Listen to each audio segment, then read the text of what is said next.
الحمد لله رب العالمين والعاقبة للمتقين والصلاة والسلام على رسوله محمد وعلى آله وأصحابه أجمعين وعلى من تبعهم بإحسان إلى يوم الدين. أما بعد فأعوذ بالله من الشيطان الرجيم. بسم الله الرحمن الرحيم. اقرأ باسم ربك الذي خلق خلق الإنسان من علق اقرأ وربك الأكرم الذي علم بالقلم علم الانسان ما لم يعلم صدق اللہ العظیم. بزرگان محترم اور میرے عزیز دوستوں اور بھائیوں، اسلام علم کو ترویج دینے کا مذہب ہے. اسلام کا آغاز ہی اللہ تبارک و تعالی نے علم کی دعوت سے کیا ہے. چنانچہ نبی کریم صلی اللہ علیہ وسلم پر غار حرا میں جو پہلی وحی نازل ہوئی وہ علم کی دعوت پر مشتمل تھی کہ اقرأ باسم ربک، کہ پڑھیے اپنے رب کا نام لے کر، الذی خلق، جس نے پیدا کیا. تو آغاز ہی اللہ تبارک و تعالی نے قرآن کریم کا علم کی دعوت سے کیا ہے. علم کے مختلف وسائل ہوتے ہیں. علم کے وسائل میں سے ایک بنیادی وسیلہ قلم ہے. قرآن کریم نے اس کی اہمیت کا اظہار کرنے کے لیے قلم کے ساتھ قسم کا ذکر کیا ہے. نون والقلم وما یسطرون، کہ قلم ہے قسم کی اور ان چیزوں کی جن کو قلم کے ذریعے لکھا جاتا ہے. گویا کہ قلم اور اس کی لکھائی کی قسم کھا کر اللہ تبارک و تعالی نے اس وسیلہ علم کی اہمیت کا احساس دلایا ہے. پھر علم سکھانے کا دوسرا ذریعہ استاد ہے، علماء ہیں جو اہل علم ہیں. قرآن کریم نے ان کی اہمیت یوں بیان فرمائی کہ انسانیت کو دو طبقوں میں تقسیم کر دیا. جو صاحب علم ہیں، اہل علم ہیں، انہیں قرآن کریم ایک طبقہ سمجھتا ہے، اور جو علم سے عاری ہیں انہیں دوسرا طبقہ سمجھتا ہے. هل يستوي الذين يعلمون والذين لا يعلمون، کیا وہ لوگ برابر ہو سکتے ہیں جو جانتے ہیں اور جو نہیں جانتے؟ یعنی جاننے والے اور نہ جاننے والے یہ کبھی برابر نہیں ہو سکتے. اگرچہ اس کا بنیادی تعلق اہل ایمان سے ہے کہ قرآن کریم جاننے والے اہل ایمان کو کہتا ہے، اور نہ جاننے والے کا اطلاق ایمان سے محروم شخص پر ہوتا ہے. لیکن بہرحال اس سے علم کی اہمیت بھی واضح ہوتی ہے کہ قرآن کریم انسانیت کو دو طبقوں میں تقسیم کرتا ہے. اصحاب العلم کو ایک الگ طبقہ سمجھتا ہے، اور جو علم سے عاری ہیں انہیں الگ طبقہ سمجھتا ہے. جو لوگ صاحب علم ہیں، جنہیں معاشرے میں علماء کہا جاتا ہے، قرآن کریم ان کی اہمیت یوں بھی واضح کرتا ہے کہ ایک جگہ فرمایا انما یخشی اللہ من عبادہ العلماء، کہ اللہ تبارک و تعالی کے بندوں میں اللہ کا دل میں خوف رکھنے والے علماء ہوتے ہیں. یعنی گویا کہ بندے تو سبھی اللہ کے ہیں، ساری ہی اللہ کی بندگی کرتے ہیں، لیکن اللہ کی درست بندگی وہی لوگ کر سکتے ہیں جو علم رکھتے ہیں. ظاہر ہے کہ علم ہوگا تو خالق کو پہچانیں گے، اور خالق کی جتنی معرفت ہوگی اسی قدر خالق کا احساس بھی ہوگا، اس کے حقوق کا پاس بھی ہوگا، اس کا خوف بھی ہوگا. تو اس وجہ سے فرمایا گیا کہ جو صاحب علم ہیں بندوں میں سے حقیقی بندے اللہ کے وہی ہیں، کیونکہ وہ اپنے دلوں میں اللہ تبارک و تعالی کا حقیقی خوف رکھتے ہیں. یہ علم کی اہمیت ہے جس کو قرآن کریم مختلف اسالیب کے ساتھ واضح کرتا ہے. جناب رسول اللہ صلی اللہ علیہ وسلم کو اللہ تبارک و تعالی نے انسانیت کے لیے معلم اعظم بنا کر بھیجا ہے. ایک جگہ آپ نے فرمایا کہ میں تمہارے لیے والد کی طرح ہوں، میں تمہیں سکھاتا ہوں. جیسے ایک آدمی کا صلبی باپ ہے کہ جس کے نسب سے وہ پیدا ہوا ہے، وہ اپنی اولاد کو سکھاتا ہے، اسی طریقے سے پیغمبر پوری امت کے لیے والد کا مقام رکھتا ہے، اور پوری امت کو پیغمبر سکھایا کرتا ہے. اس لیے فرمایا کہ میں تمہارے لیے والد کی طرح ہوں. انما انا لکم بمنزلۃ الوالد اعلمکم، میں تمہارے لیے والد کی طرح ہوں، میں تمہیں سکھاتا ہوں. تو نبی کریم صلی اللہ علیہ وسلم کائنات کے لیے معلم اعظم کی حیثیت سے تشریف لائے. اب علم سکھانے کے لیے بنیادی چیزیں طریقہ کار ہے کہ جی طریقہ کار کیا ہے؟ ہمارے معاشرے میں وہی استاد زیادہ کامیاب ہوتا ہے جس کے سکھانے کا طریقہ کار سب سے بہترین ہو۔ نبی کریم صلی اللہ علیہ وسلم کا جو طریقہ تعلیم ہے وہ ہمیں سیکھنے کی ضرورت ہے کہ آپ صلی اللہ علیہ وسلم نے امت کو تعلیم کیسے دی ہے، یا یوں کہہ لیجئے کہ آپ کی تدریسی اسالیب کیا تھے، آپ کے نصیحت کا انداز کیا تھا، وہ کون سے طریقے تھے جن کو بروئے کار لا کر جناب رسول اللہ صلی اللہ علیہ وسلم نے امت کو تعلیم دی، اور آپ کی تعلیم میں اللہ نے ایسا اثر پیدا کر دیا کہ محض 23 برس کے دورانیے میں آپ صلی اللہ علیہ وسلم نے ایک ایسی قوم کی کایا پلٹ دی جو پہلے علم سے بالکل عاری تھی۔ محض 23 برس آپ نے ان میں کام کیا، انہیں اللہ کا پیغام سنایا، اور 23 برس کی محنت نبی کریم صلی اللہ علیہ وسلم میں ایسی اللہ نے اس میں اثر پیدا کیا کہ علم سے عاری قوم کو دنیا کے لیے علم کا مینار بنا دیا۔ تو آپ صلی اللہ علیہ وسلم کا طریقہ تعلیم یہ ہمیں سیکھنے کی ضرورت ہے۔ نبی کریم صلی اللہ علیہ وسلم کا تعلیم کا طریقہ یہ تھا کہ آپ صلی اللہ علیہ وسلم مخاطب کی دلچسپی کا خیال کرتے تھے۔ جیسے بعض اوقات ہم نصیحتیں کرتے رہتے ہیں، روک ٹوک کرتے رہتے ہیں، اولاد عاجز آ جاتی ہے، شاگرد عاجز آ جاتے ہیں، یہ طریقہ کار سنت کے خلاف ہے۔ نبی کریم صلی اللہ علیہ وسلم وقفے سے صحابہ کرام کو نصیحت فرمایا کرتے تھے۔ حضرت عبداللہ ابن مسعود کے بارے میں آتا ہے کہ ایک مرتبہ ان کے شاگردوں نے ان سے درخواست کی کہ اگر آپ ہمیں مسلسل نصیحت کرتے رہتے۔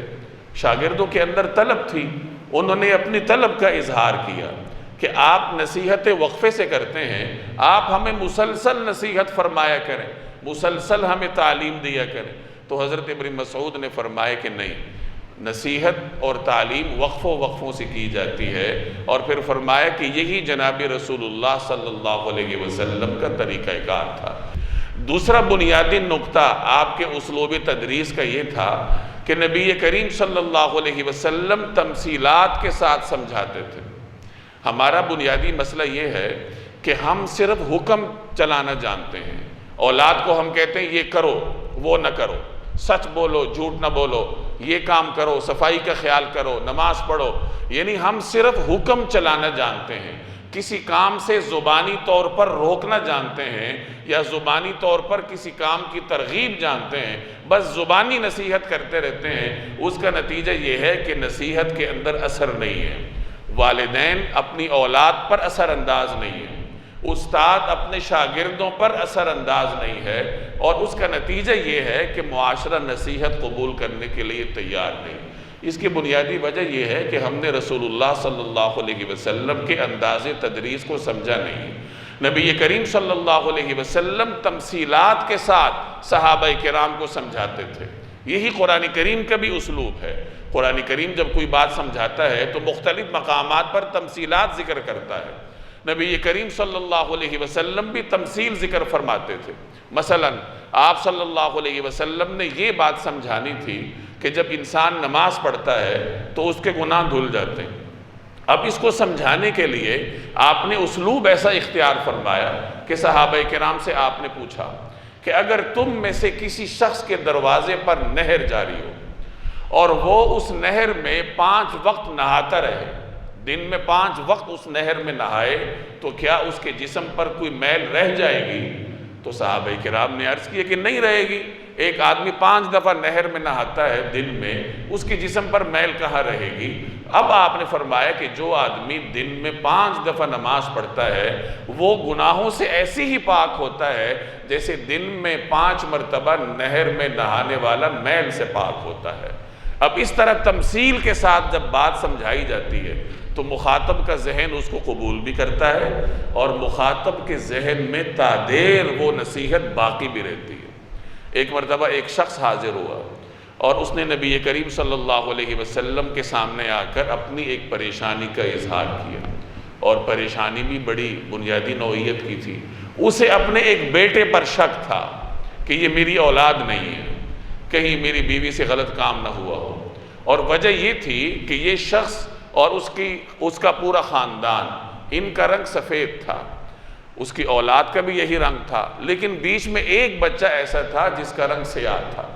تو اسے اب بات سمجھ نہیں آ رہی تھی کہ جب میرا رنگ سفید ہے، میرا پورا خاندان سفید ہے، میری آباء و اجداد کا رنگ سفید ہے، تو یہ بیچ میں سیاہ کدھر سے آ گیا؟ تو یہ کہیں ادھر ادھر سے آیا ہے۔ تو یہ پریشانی تھی۔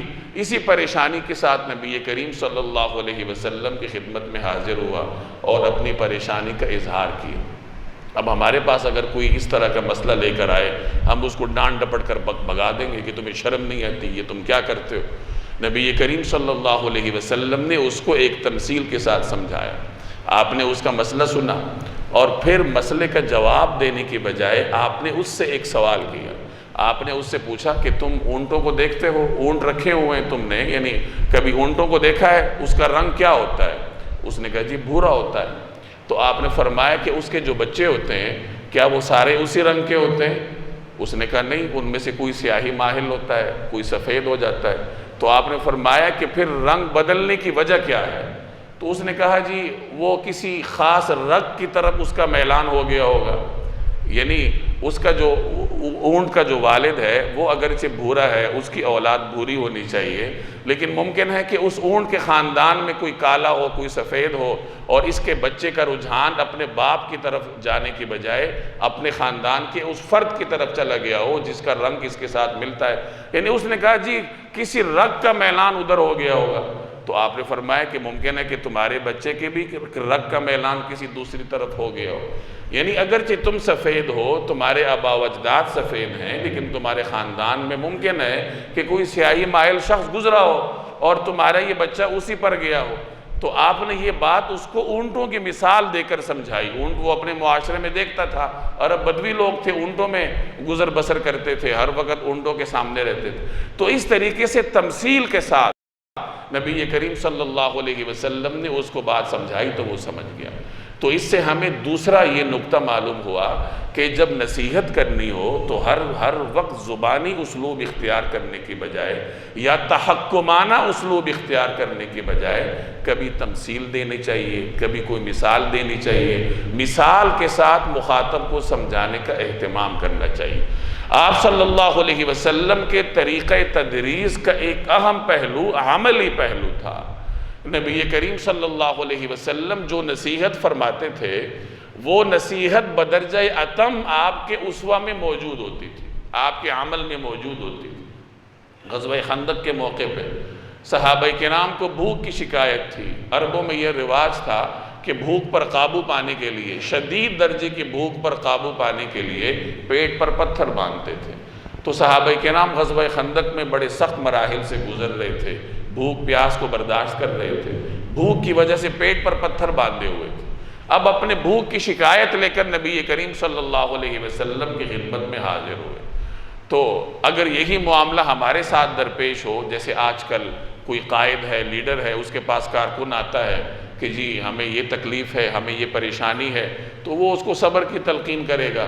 کوئی مذہبی قائد ہوگا تو اس کو آخرت کی، جنت کی خوشخبری دے گا، خود بے شک وہ عیاشی میں ہو۔ لیکن کارکن کے ساتھ یہ رویہ ہوتا ہے، چھوٹوں کے ساتھ یہ معاملہ کرتے ہیں۔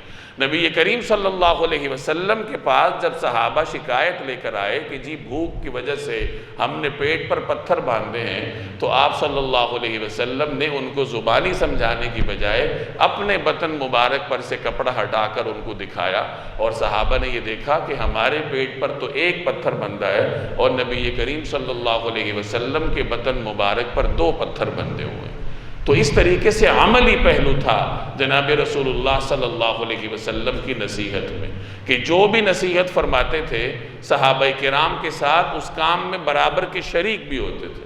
جب مسجد نبوی کی تعمیر ہو رہی تھی، صحابہ کرام اینٹیں اٹھا کے لا رہے تھے، کوئی گارا اٹھا کے لا رہا تھا، کوئی کھجور کے تنے اٹھا کے لا رہا تھا تعمیر کے لیے۔ نبی کریم صلی اللہ علیہ وسلم بھی صحابہ کے ساتھ اس کام میں برابر کے شریک تھے۔ ایک مرتبہ کسی سفر میں جانا ہوا تو وہاں کھانا پکانے کا مرحلہ درپیش تھا، تو صحابہ کرام نے ڈیوٹیاں تقسیم کی کہ کسی صحابی نے کہا کہ میں بکری ذبح کر دوں گا، کسی نے کہا میں گوشت کاٹ لوں گا، کسی نے کہا میں ہانڈی بنا لوں گا، ایک نے کہا میں یہ کام کر لوں گا۔ جب اس طرح باریاں تقسیم ہو رہی تھیں تو آپ صلی اللہ علیہ وسلم نے فرمایا کہ اچھا تم لوگ یہ سب کام کرو گے تو ایندھن میں جمع کروں گا۔ اب صحابہ کرام کہاں یہ گوارا کرتے تھے کہ نبی کریم صلی اللہ علیہ وسلم اس طرح کی مشقت فرمائیں، لیکن آپ صلی اللہ علیہ وسلم انہیں اجازت نہیں دیتے تھے، بلکہ خود ان کے ساتھ کام میں شریک ہوتے تھے۔ جب بدر کے لیے صحابہ جا رہے تھے تو صحابہ زیادہ تھے، سواریاں کم تھیں، اور ایک اونٹ پر تین صحابہ تھے، یعنی اونٹ ایک ہے اور اس پر سوار ہونے کی جو باریاں ہیں وہ 3 صحابہ کی، تو صحابہ باری باری اس پر سوار ہوتے تھے۔ نبی کریم صلی اللہ علیہ وسلم کے ساتھ بھی اونٹ پر 2 صحابہ شریک تھے، ایک حضرت علی تھے اور ایک سیدنا ابو مرثد تھے، تو باری باری سواری پر سوار ہوتے رہے۔ جب نبی کریم صلی اللہ علیہ وسلم کے پیدل چلنے کی باری آتی تو حضرت علی اور حضرت ابو مرثد عرض کرتے کہ یا رسول اللہ آپ سوار ہو جائیے، آپ کی جگہ ہم چل لیتے ہیں۔ تو آپ صلی اللہ علیہ وسلم ارشاد فرماتے کہ نہیں، نہ تو تم مجھ سے زیادہ طاقتور ہو، اور جس طریقے سے تم نیکیوں کے طلبگار ہو تو میں بھی نیکیوں کا ذوق رکھتا ہوں، کہ میں خود یہ فاصلہ جو ہے اپنی باری کا وہ میں خود طے کروں گا۔ تو اس سے یہ معلوم ہوا کہ جناب رسول اللہ صلی اللہ علیہ وسلم کے طریقہ تدریس کا ایک نمایاں پہلو عملی پہلو تھا کہ آپ علیہ السلام صحابہ کو جو نصیحت فرماتے تھے تو خود اپنے عمل کے ذریعے صحابہ کرام کو اس پر عمل کرنے کا نمونہ بھی دکھاتے تھے کہ اس نصیحت پر اس طریقے سے عمل ہوتا ہے۔ ایک اہم طریقہ تعلیم کا نبی کریم صلی اللہ علیہ وسلم کا انداز گفتگو تھا۔ آپ صلی اللہ علیہ وسلم بہت ٹھہر کر گفتگو فرماتے تھے، اس طریقے سے کہ اگر کوئی صحابی آپ کے الفاظ گننا چاہتا تو وہ گن سکتا تھا، یعنی اتنا رک کر ٹھہر کر نبی کریم صلی اللہ علیہ وسلم صحابہ سے گفتگو کرتے تھے، اور اپنی گفتگو کو 3 مرتبہ دہرایا کرتے تھے۔ اب اگر کوئی استاد اس طریقے سے وقفے سے گفتگو کرے کہ طالب علم اس کا ہر لفظ سمجھے، اس کا ایک لفظ گن سکے، اور استاد اپنی گفتگو کو بار بار دہرائے، تو اس طریقے سے وہ اپنے طلباء پر زیادہ بہتر طریقے سے اثر انداز ہو سکتا ہے۔ نبی کریم صلی اللہ علیہ وسلم صحابہ کرام سے ان کی شعوری سطح کے مطابق گفتگو فرماتے تھے، ایسی گفتگو نہیں فرماتے تھے جو کہ مجمع کے لیے اجنبی ہوتی تھی۔ حضرت علی رضی اللہ تعالی عنہ کا ارشاد ہے کلم الناس علی قدر عقولہم اتحبون ان یکذب اللہ ورسولہ، کہ لوگوں سے ان کی شعوری سطح کے مطابق گفتگو کیا کرو۔ کیا تم یہ چاہتے ہو کہ اللہ اور اس کے رسول کو جھٹلایا جائے؟ یعنی جب تم لوگوں کے سامنے ایسی بات کرو گے جو کہ ان کی شعوری سطح ہی سے بالاتر ہے تو لوگ اس کا انکار کریں گے۔ اب اگر وہ اللہ کی بات ہوگی تو اللہ کا انکار لازم آئے گا، یا کسی اور عقیدے کا انکار لازم آئے گا۔ تو اس فتنے سے بچنے کے لیے ضروری ہے کہ لوگوں سے ایسی گفتگو کی جائے جس کو وہ سمجھنے کی صلاحیت رکھتے ہیں۔ حضرت ابن مسعود کا قول ہے کہ جب بھی تم کسی قوم سے ایسی گفتگو کرو گے جو ان کے لیے اجنبی ہو تو تم نے ان کو فتنے میں ڈال دیا۔ یہی وجہ ہے کہ ہمارے تبلیغی حضرات میں جوڑ ہوتے ہیں کہ جی فلاں طبقے کا الگ جوڑ ہے، علماء کا الگ جوڑ ہے، طلباء کا الگ جوڑ ہے، کاروباری طبقے کا الگ جوڑ ہے۔ تو یہ جو الگ جوڑ ہوتے ہیں، الگ مجلسیں ہوتی ہیں، اس کی بنیاد یہی فلسفہ ہے کہ ہر مجمع کے ساتھ ہر قسم کی گفتگو نہیں ہوتی۔ اگر کسی کے ساتھ وہ گفتگو کی جائے جو اس کی شعوری سطح سے بالاتر ہے تو نتیجے میں وہ بیچارہ فتنے میں پڑ جائے گا۔ جیسے آج کل ہمارے ہاں ہوتا ہے، سوشل میڈیا کا دور ہے، لوگ ایک دوسرے سے آگے بڑھتے ہیں، آگے بڑھنے کے چکر میں وہ باتیں بھی کرتے ہیں جو عوام کی سننے کی نہیں ہوتی، عام آدمی کی سطح کی نہیں ہوتی۔ صحابہ کرام کے باہمی جنگوں کی باتیں لوگ چھیڑ دیتے ہیں۔ کتنے سوشل میڈیا پر اسکالر پھیلے ہوئے ہیں جو مشاجرات صحابہ کو لوگوں کے سامنے بیان کرتے رہتے ہیں۔ حالانکہ مشاجرات صحابہ یہ ایک حقیقت ہے، لیکن اس حقیقت کو سمجھنے کے لیے ایک خاص شعوری سطح چاہیے۔ اس خاص شعوری سطح کے حصول سے پہلے اگر بتا دی جائے تو عام آدمی بیچارہ فتنے میں پڑ جائے گا۔ ایک آدمی میڈیکل کا طالب علم ہے، اب پہلے سال تو اس کو سرجری نہیں سکھائی جاتی نا، پہلے اس کو اس قابل بنایا جاتا ہے، بعد میں کسی مریض پر اس کو مسلط کیا جاتا ہے۔ تو اسی طریقے سے تعلیم میں بھی ہوتا ہے کہ اگر لوگوں کی شعوری سطح سے بالاتر گفتگو کی جائے تو عوام میں تشویش پھیلتی ہے۔ ہمارے معاشرے میں انتہا پسندی جو مذہبی طور پر پھیلی ہے، اس کی ایک بنیادی وجہ ہمارے اس سوشل میڈیا کا کلچر ہے کہ اس کی وجہ سے لوگوں کے پاس ایسی باتیں آ جاتی ہیں جو کہ ان کی شعوری سطح سے بالاتر ہوتی ہیں، نتیجتاً وہ اضطراب اور تشویش کا شکار رہتے ہیں۔ یہ نبی کریم صلی اللہ علیہ وسلم کا طریقہ کار نہیں ہے۔ جیسے میں نے تفصیل سے عرض کیا، آپ صلی اللہ علیہ وسلم لوگوں کے ساتھ ان کی شعوری سطح کے مطابق گفتگو فرماتے تھے۔ ایک طریقہ کار آپ کا یہ بھی تھا کہ جہاں نرمی کا استعمال کرنا ہے وہاں نرمی استعمال ہوتی تھی، اور جہاں سختی کا استعمال کرنا ہے تو وہاں سختی استعمال ہوتی ہے۔ تعلیم میں دونوں چیزیں ضروری ہیں، سختی بھی ضروری ہے، نرمی بھی ضروری ہے، لیکن برمحل سختی کا اپنا موقع ہوتا ہے اور نرمی کا اپنا موقع ہوتا ہے۔ حدود کے معاملے میں نبی کریم صلی اللہ علیہ وسلم کا طریقہ کار سخت تھا۔ حدود کے معاملے میں آپ کسی کو کوئی رعایت دینے کے لیے تیار نہیں تھے، جبکہ دوسری جانب دیگر تعلیمی معاملات میں آپ صحابہ کرام کو مختلف طریقوں سے چھوٹ دیتے تھے۔ وہ مشہور واقعہ آپ نے سن رکھا ہے کہ ایک صحابی آیا اور اس نے مسجد نبوی میں پیشاب کرنا شروع کر دی۔ اب صحابہ کرام اٹھے اس کو روکنے کے لیے کہ یہ کیا کر رہے ہو، لیکن نبی کریم صلی اللہ علیہ وسلم نے صحابہ کو روکا اور فرمایا کہ یہ اب ایک کام کر رہا ہے، اب اس کو پورا کرنے دو، درمیان میں اگر روکا جائے تو نقصان کا خطرہ ہوتا ہے۔ تو نبی کریم صلی اللہ علیہ وسلم نے صحابہ کو روکا۔ جب وہ اپنی حاجت پوری کر کے فارغ ہوا، پھر آپ نے صحابہ سے فرمایا کہ اب جاؤ اور جہاں نجاست پھیلی ہے وہاں پانی کے ڈول بہا دو تاکہ مسجد کا فرش پاک ہو جائے۔ اور اس دیہاتی کو آپ نے بلایا اور اس کو سمجھایا کہ دیکھو یہ مسجد ہے، یہ عبادت کی جگہ ہے، یہ اس طریقے سے نجاست پھیلانے کا موقع محل نہیں ہے۔ تو اس طریقے سے نرمی کے ساتھ آپ نے اس صحابی کو مسجد کا مقام سمجھایا کہ مسجد کا مقام ہے کیا۔